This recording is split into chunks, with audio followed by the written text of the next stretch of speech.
Mateus 9, do 35 ao 38, eu vou ler na versão NVI, que diz assim a palavra do Senhor.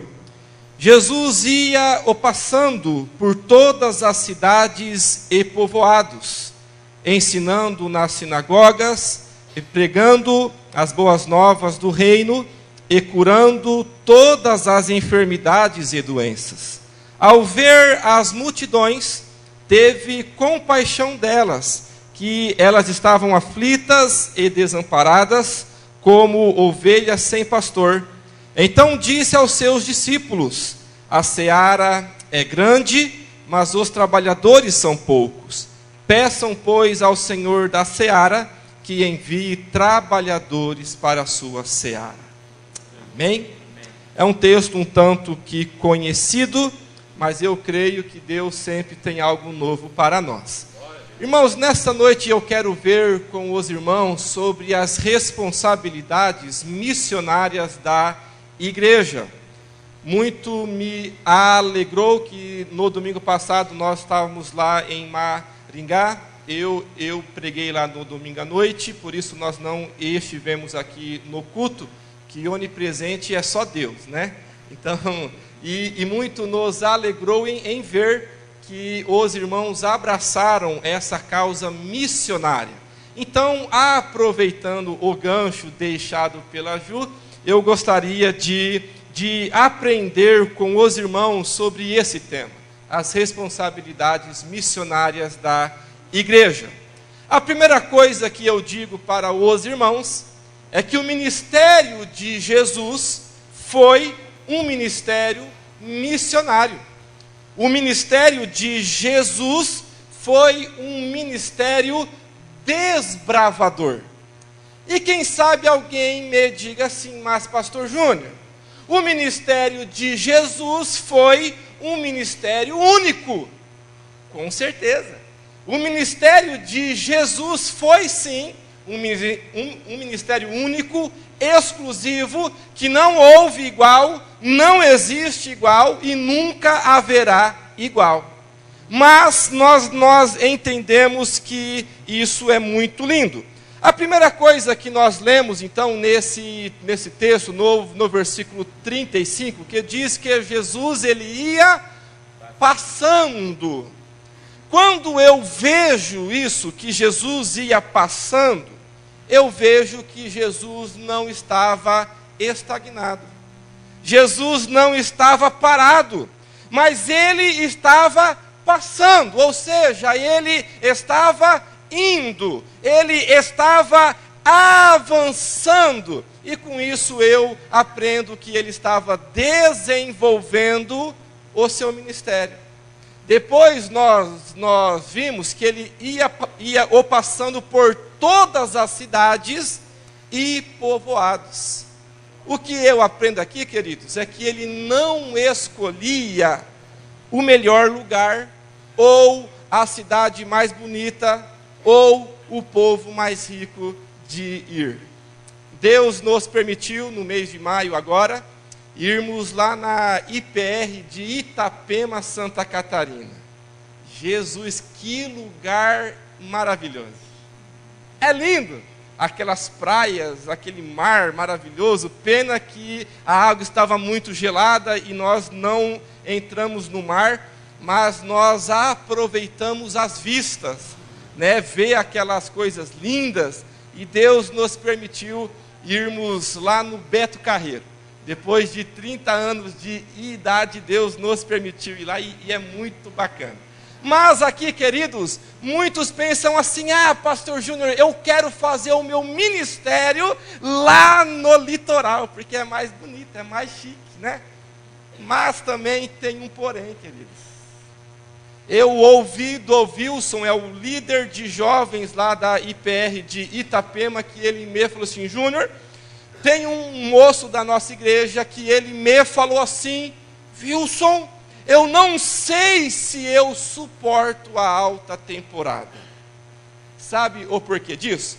A cidade, se não me engano, tem em média de 30 mil habitantes, de 30 a 40 mil habitantes normalmente. na alta temporada, aquilo aumenta quase 10 vezes mais o número de habitantes. Então ferve o negócio. Aí na alta temporada é baile, é festa, é bebida, é mulher e tal, não sei o quê. Então a pessoa fica doidona. E esse rapaz falou: olha, eu não sei se eu aguento a alta temporada. Então Jesus ia passando por todas as cidades e povoados, independente se era um lugar bonito ou feio, rico ou pobre. Mas o que eu aprendo aqui, queridos, é que onde tivesse uma alma precisando de salvação, Jesus ia. Aí o que eu aprendo com isso? Que campo missionário é onde tem no mínimo uma pessoa precisando de salvação. E ele ia por todas as cidades e todos os povoados. Mas ele não ia apenas por ir. Ele ensinava, ele pregava e ele curava as enfermidades. Oh, que coisa linda. Jesus, ele ensinava. Quantos aqui já são pais? Levanta a mãozinha. Eu ainda não sou, mas um dia, muito em breve, né, amor? Se Deus quiser, vai vir aí. Oh, aleluia. Manda, Jesus, a unção do filho aí, amém. E quem aqui é professor, educador, sei lá, escola bíblica, de célula, de escola? Temos alguns irmãos aqui. Quando eu vejo sobre ensinar, a gente sabe que ensinar não é fácil. Os pais que sabem disso, você tem que ensinar o filho 500.000 vezes para ele pôr o chinelo. Você tem que ensinar ele 1 milhão de vezes para ele depois, após a refeição, levar o prato até a pia. E quem é casado aqui sabe também, gente. O trem difícil que é ensinar o marido a fazer o número 1 dentro do vaso. Não é verdade? As irmãs piram o cabeção. Porque o homem tem aquela área toda, mas ele faz bem na borda. E a mulher pira. Ensinar. Amor, eu preciso falar isso. Hoje pela manhã, acordei mais cedo que a minha esposa. E ela acordou: cadê o meu chinelo? Aí eu falei: Lela, amor, você parece criança. Toda manhã é a mesma história. Você levanta: cadê o meu chinelo? Pô, amor, leva o chinelo à noite, caramba. E ela ficou brava comigo. Porque, não sei por quê. Agora, ensinar, a gente sabe que precisa de paciência. Não é? Se você não tiver paciência, você joga na parede, você joga o prato em cima, você faz alguma coisa. Mas Jesus ensinava, pregava e curava todas as enfermidades. E a gente chega daí no versículo 36, nessa primeira frase que diz: ao ver as multidões. Acompanhe comigo aí na sua Bíblia, no capítulo 9 mesmo de Mateus. Vamos ver que Jesus viu algumas pessoas. Exemplo, no versículo 2 que diz: alguns homens, eles trouxeram um coxo deitado em sua maca. Vendo a fé que eles tinham, Jesus disse ao coxo: tenha bom ânimo, filho, os seus pecados estão perdoados. Jesus, no versículo 2, ele viu aqueles homens que trouxeram o coxo. Vai comigo no versículo 9 agora, que diz: e saindo, Jesus viu um homem chamado Mateus, e sentado na coletoria, e disse-lhe: siga-me. Mateus levantou-se e o seguiu. Jesus mais uma vez viu alguém, viu Mateus. Agora no versículo de número 22. Voltando-se, Jesus a viu e disse: ânimo, filha, a sua fé a curou. E desde aquele instante a mulher ficou curada. Essa mulher é a mulher do fluxo de sangue, ou a mulher hemorrágica. Vai agora no versículo 23, que diz: quando ele chegou à casa do dirigente da sinagoga, ou de Jairo, e viu os flautistas e a multidão agitada, disse: saiam, a menina não está morta, mas dorme. Todos começaram a rir dele. Agora, o que eu quero dizer com tudo isso?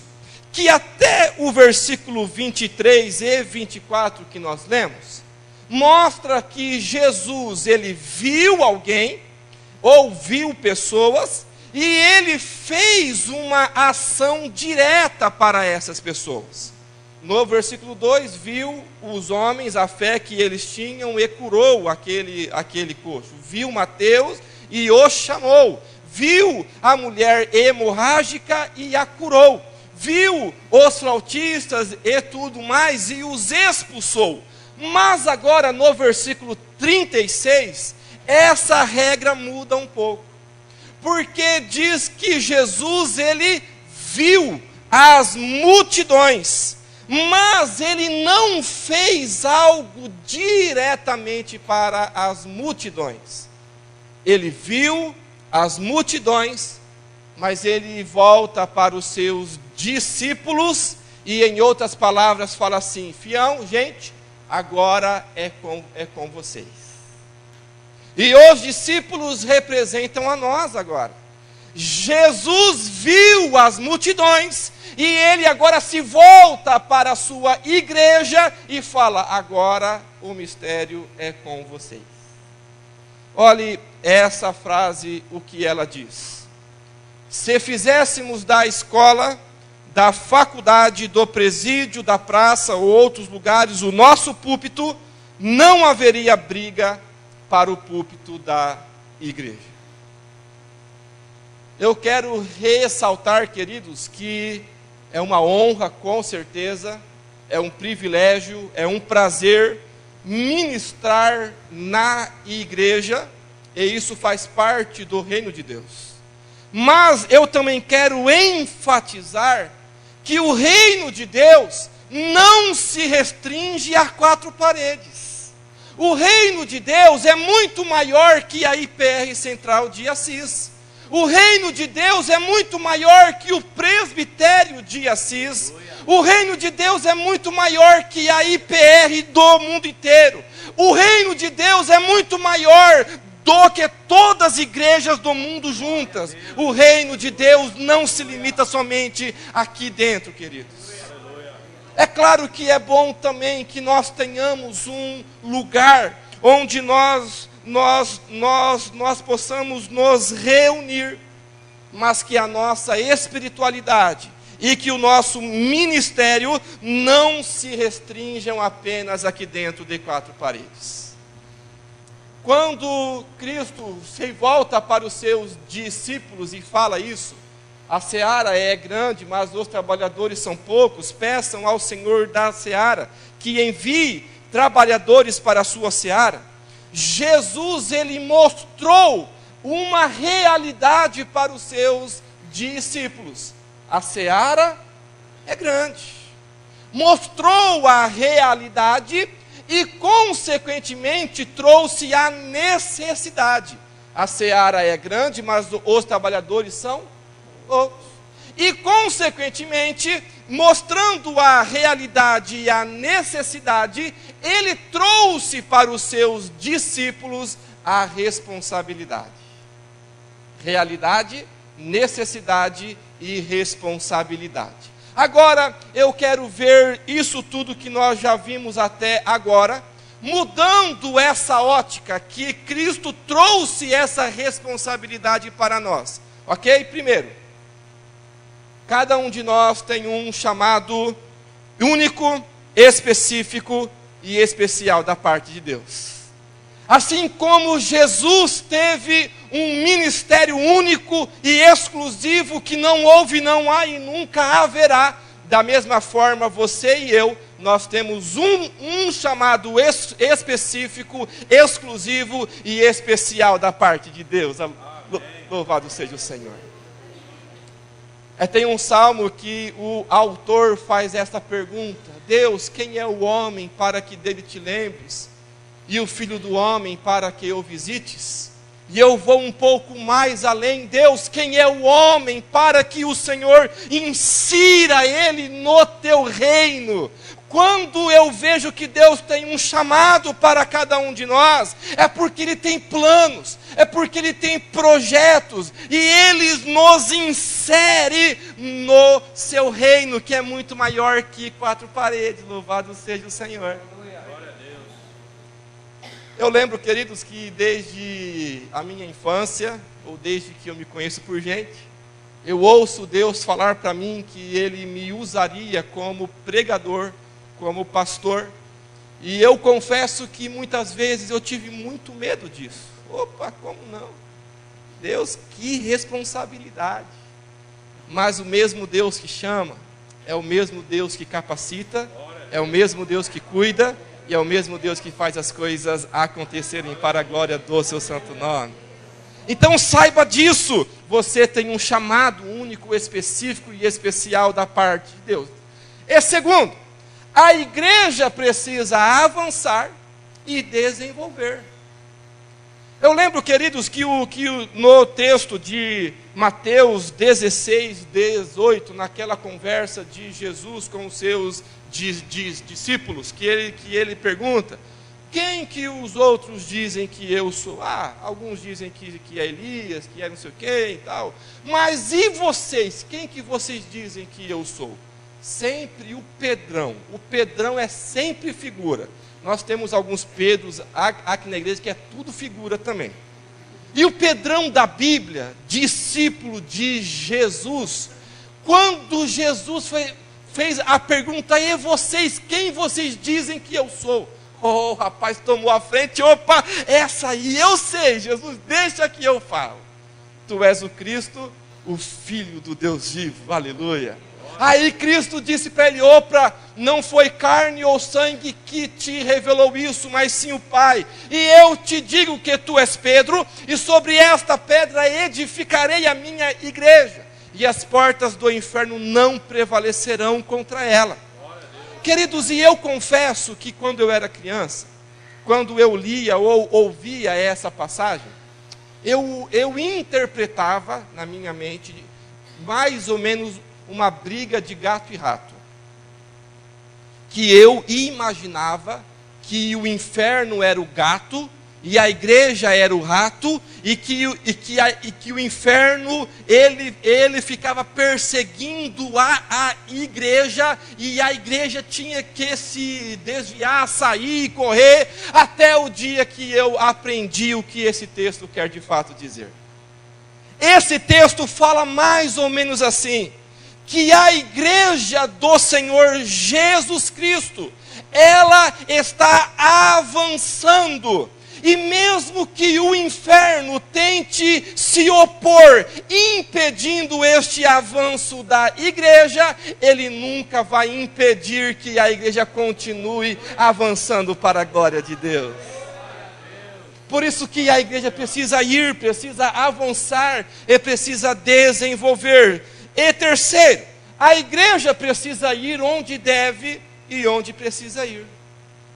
A igreja precisa ir nas casas de pessoas ricas e pessoas pobres. A igreja precisa ir nas escolas. A igreja precisa ir nos presídios, nos hospitais, nas praças públicas. A igreja precisa ir aonde deve e onde precisa ir. Se isso não acontecer, ela não desenvolve a função a qual Deus designou para a sua igreja. A igreja precisa ensinar, precisa pregar e precisa curar também. Mateus capítulo 22, versículo 19, Jesus disse: errais não conhecendo as Escrituras e nem o poder de Deus. Aqui, nesse texto de Mateus 22, 19, Jesus nos mostra um princípio muito lindo. Primeiro vem a palavra de Deus. E pela palavra de Deus a gente conhece o poder de Deus. E quando a gente conhece o poder de Deus, nós queremos o poder de Deus. E por querer o poder de Deus, nós buscamos a Deus. E quando nós buscamos a Deus, Cristo disse que aquele que busca, encontrou, aleluia. Ou seja, só não recebe poder quem não busca, quem não quer, porque se eu busco, Deus vai me dar poder, aleluia. Agora, a igreja precisa ensinar, precisa pregar, precisa curar também onde ela estiver passando.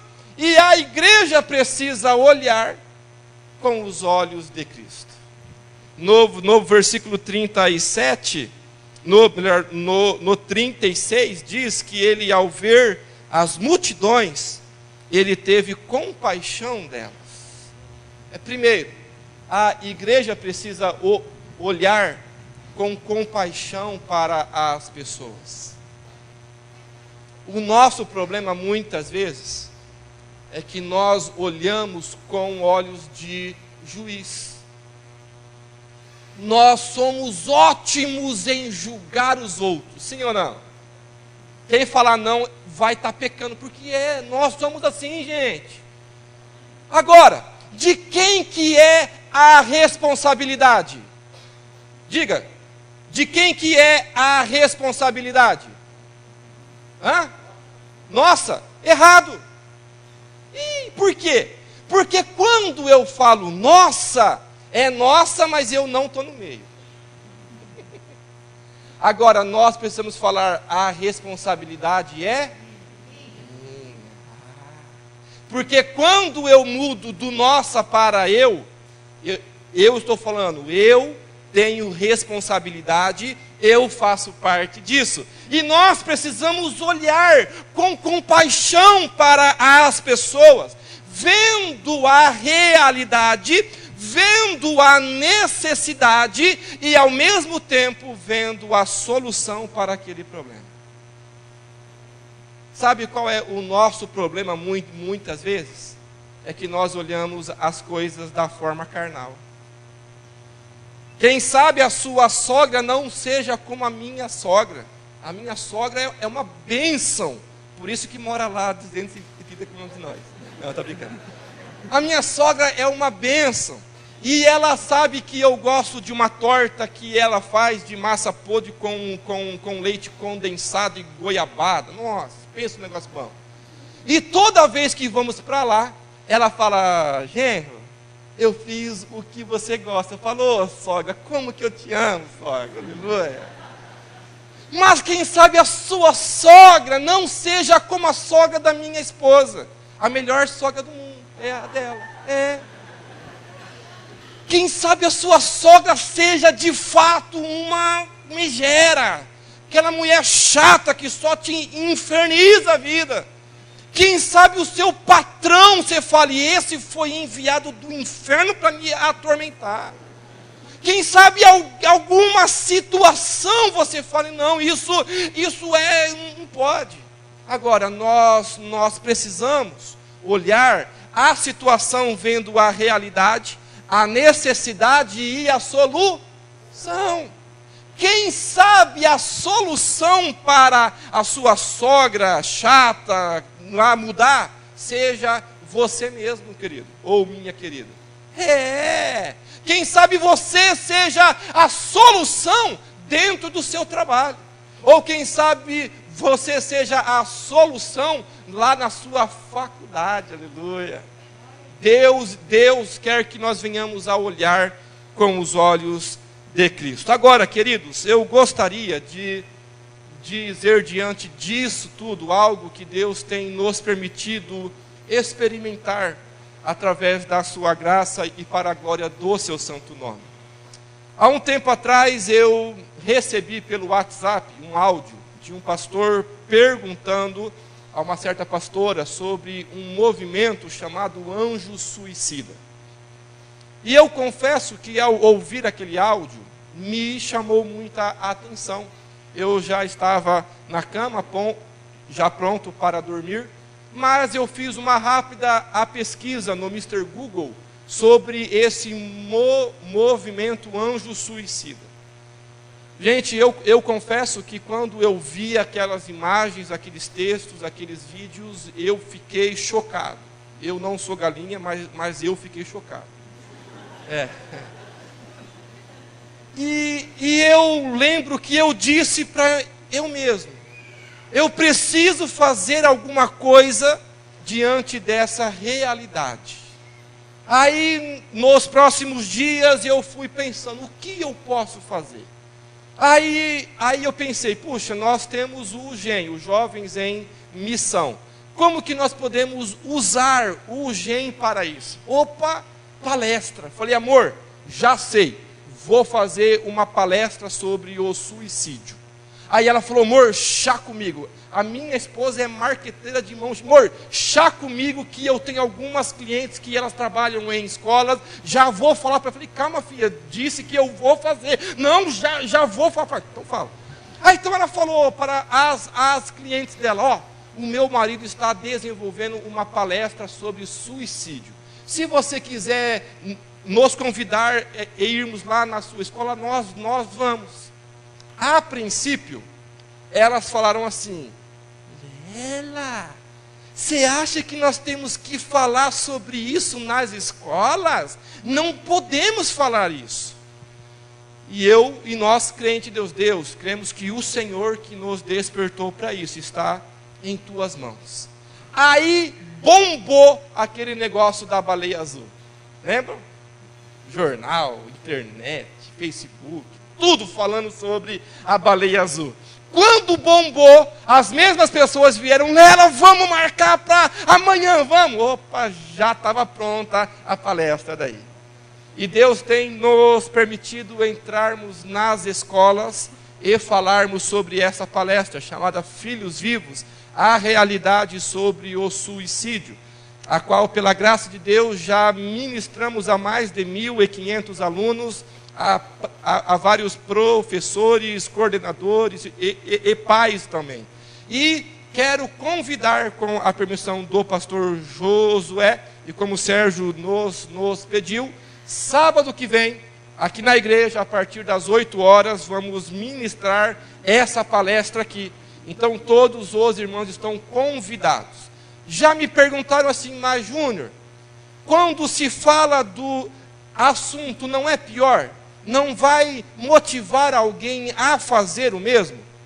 Não. Os especialistas afirmam que é preciso falar sobre o assunto. E eu gostaria de já terminando, compartilhar algumas histórias que Deus tem nos permitido ver através dessas palestras. Uma certa feita, uma moça de 13 anos me procurou após a palestra e veio, Júnior, eu posso te contar a minha história? Eu falei, pode. Aí ela me falou assim, Júnior, o meu pai, mas ele vai a certo lugar e lá ele trai a minha mãe. E a minha mãe sabe disso. E por causa disso, os dois vivem brigando o tempo todo. E ela dizendo assim, Júnior, e eu acho que isso, a culpa é minha. Eu falei, você tem quantos anos? 13. A culpa é sua por quê? Ah, porque só depois que eu nasci, que as brigas começaram. E outra, Júnior, o meu pai ameaçou matar a minha mãe, matar a minha irmã, matar eu, e esses dias atrás ele ameaçou de matar o meu cachorrinho, e isso com lágrimas nos olhos. E eu disse, olha fulano, a culpa não é sua não, e fui dizendo para ela, e ela disse assim, Júnior, e outra, eu só tenho amigo homem, e eu fiz a pergunta, o porquê disso? Júnior, porque mulher é muito falsa. Então eu só tenho amigo homem. E outra, Júnior, e por causa disso, uma tia minha, ela fica me falando o tempo todo que eu vou ser lésbica por causa disso. Só porque eu tenho amizade com homens. E eu disse, Falei, olha, a partir de hoje, Se a sua tia te falar isso, não na frente dela, mas levanta a sua mão e fala: eu repreendo essas palavras em nome de Cristo Jesus, tá bom? Aí ela falou: Júnior, beleza. Em torno de um mês depois, encontrei ela. Cheguei: oi, ô fulano, lembra de mim? Lembro, Júnior. E eu disse: como que você está? Estou bem. E a família? Está bem também. E eu disse: olha, desde o dia em que nós conversamos, nós temos orado especificamente pela sua vida. Aí ela falou: verdade? Eu falei: é. Aí ela disse assim: Júnior, então eu quero te dizer que essas orações têm tido efeito para a glória de Deus. Numa outra escola lá em Tarumã, que eu ministrei a palestra para todas as turmas de manhã e todas as turmas da tarde, um dos alunos, ele foi conversar com uma das professoras lá, e ele falou assim: olha, eu já vi todos os sites que tratam sobre esse tema que tem na internet aqui no meio do Brasil. E eu quero dizer que esta palestra foi boa, que ela não trata o suicídio como como é o termo que ele usou? Como uma frescura.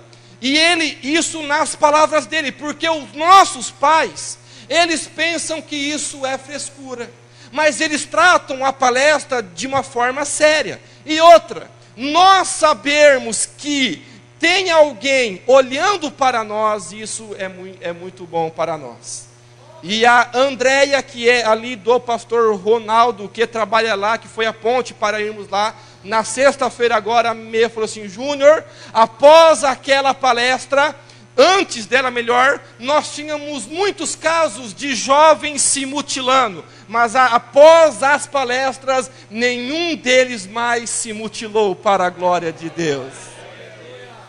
E para encerrar, uma outra palestra, veio um moço para mim: e aí, cara, beleza? Eu falei: beleza, mano, e com você? Eu estou bem também. Aí ele disse: mano, a palestra é sobre morte? Eu falei: não, é sobre suicídio. Dele: cara, porque a vida é uma não posso falar o que ele disse. Aí eu perguntei: mano, por que você me diz que a vida é isso daí? Cara, porque a vida é só dor, é só problema, e não sei o quê. Eu falei: me fala coisas boas da vida. Aí ele disse: andar de bicicleta. Eu falei: legal. O que mais? Andar de moto. Aí eu fiz a pergunta: dormir é bom? É bom. E comer é bom? É bom. Viajar é bom? É bom. Namorar é bom? É bom. Rapaz, e quando nós estamos apurados e vamos ao banheiro, é bom? É bom demais. Aí eu disse: fião, a vida tem muita coisa boa, e melhor que essas coisas boas da vida, são os planos de Deus para a sua vida. Aí ele falou: eu falei: cara, Deus tem um plano na sua vida. Ele falou: verdade? Eu falei: verdade, mano. E outra, cara, a partir de hoje, nós vamos orar especificamente pela sua vida, beleza? Ele: beleza. Do lado dele tinha um outro moço, e ele: ô tio, me inclua nas suas orações também. Eu falei: cara, a partir de hoje, então nós vamos orar pela sua vida. E durante a palestra inteira, esse primeiro rapaz ficava assim para mim. E eu: é nós, velho. A carência dele, gente. Ou seja, tem muito a ser feito. Nós temos visto que o pastor Josué, o pastor Rodrigo, tem ido lá no meio dos policiais. E isso é o quê? O reino de Deus indo lá. Irmãos, nós precisamos ir onde nós devemos ir, pregar, curar e ensinar, e o reino de Deus vai sendo cada vez maior através das nossas vidas, para a glória do seu santo nome. Amém, queridos? E com a permissão do pastor, eu gostaria de encerrar esta mensagem junto com a minha esposa em uma oração ao Senhor. Essa oração agora vai ser a sua oração de entrega para Deus. dizendo: Deus, eu quero ir onde eu preciso ir. Eu quero ensinar, eu quero pregar, eu quero que através de mim vidas sejam curadas, no físico, na alma, na mente, no seu espírito. E todos aqueles que nesta hora querem se entregar a esta vontade de Deus, coloque uma ou as duas mãos sobre o seu coração e vamos concordar com a oração agora em nome de Jesus. Senhor, meu Deus e meu Pai, obrigada, Senhor, pelo privilégio, Senhor, de sermos chamados de filhos, por sermos escolhidos pelo Senhor, ó Deus, pelo seu sacrifício de cruz. Pai, obrigada por esta mensagem, ó Deus, que nos ensina, Pai, aquilo que o Senhor realizou há tanto tempo e através de muitos o Senhor tem cumprido as tuas promessas, tem usado, Pai, a juventude, os pastores, adultos, senhoras e senhores, crianças, meu Pai. Deus, mas tua palavra trouxe para nós um despertamento para a tua igreja, que somos nós, Senhor. Não deixe com que nós venhamos nos acovardar diante das circunstâncias, diante das pessoas, ó Deus, que ainda não têm entendimento e conhecimento, Senhor, profundo do teu amor. Deus, coloque em nosso coração o temor, o amor, a compaixão que um dia o Senhor nos enxergou. Porque se não fosse este amor, essa compaixão, Deus, nós não estaríamos aqui diante das pessoas, não conheceríamos, ó Pai, os filhos que estão nesta igreja, não estaríamos aqui, Pai. O Senhor nos trouxe de distância, o Senhor juntou um povo diferente, um povo, Deus amado, que não é de sangue, mas diante do Senhor todos somos iguais, pertencemos ao mesmo Deus. Senhor Deus, desperta-nos, ó Deus. Não deixe nos conformar com este século, com este mundo. Não deixe, Deus amado, como mulher aqui, Senhor, intercedendo pelas esposas. Não deixe que elas desanimem no seu lar, com seus filhos. Não deixe que elas, Pai, desanimem de olhar para os seus maridos com um olhar de solução. Mas que o Senhor Deus faça uma obra maravilhosa no olhar. Deus, não deixe que os pais, ó Deus, se cansem tanto nos seus trabalhos afora. A Deus, a ponto de se esquecer da sua família. Mas Deus, que o Senhor venha chamar a atenção, ó Deus, dos varões, dos homens, sacerdotais, ó Pai. E Deus, e também peço pelos adultos, adolescentes, os jovens. Deus, não deixe com que eles venham deixar os seus pais esquecidos. Nos momentos em que eles começam a namorar, eles começam a desfrutar de outras coisas, ó Deus. E se esquecem muitas vezes que os seus pais foram o início de tudo para a sua base. Mas Deus, que o Senhor faça uma operação, ó Deus, um milagre na vida, na casa de cada um. Deus, a sua casa é o nosso coração, ó Deus. E se não houver mudança dentro de nós, não podemos mudar nada ao nosso redor. Deus, se não houver mudança, Deus amado, na nossa mente, nós não podemos, ó Pai, aconselhar, dizer quem Tu és, porque o Senhor não modificou quem o Senhor precisa, que somos nós. Ó Deus, nós Te agradecemos por essa noite. Ó Deus, não deixe que o nosso coração venha somente, Deus, se tornar egocêntrico, egoísta, Senhor, a ponto de olhar somente para o nosso eu e alimentar somente aquilo que nos faz bem, aquilo que nos faz feliz. Mas que possamos, ó Deus, quando forjar o nosso caráter, diante de pessoas das quais, ó Deus, não Te conhecem, possamos, ó Deus, pedir a Tua graça, e ela será alcançada, e podermos falar que o Senhor muda e transforma qualquer situação, dentro e fora de onde nós estamos. Amém, Jesus.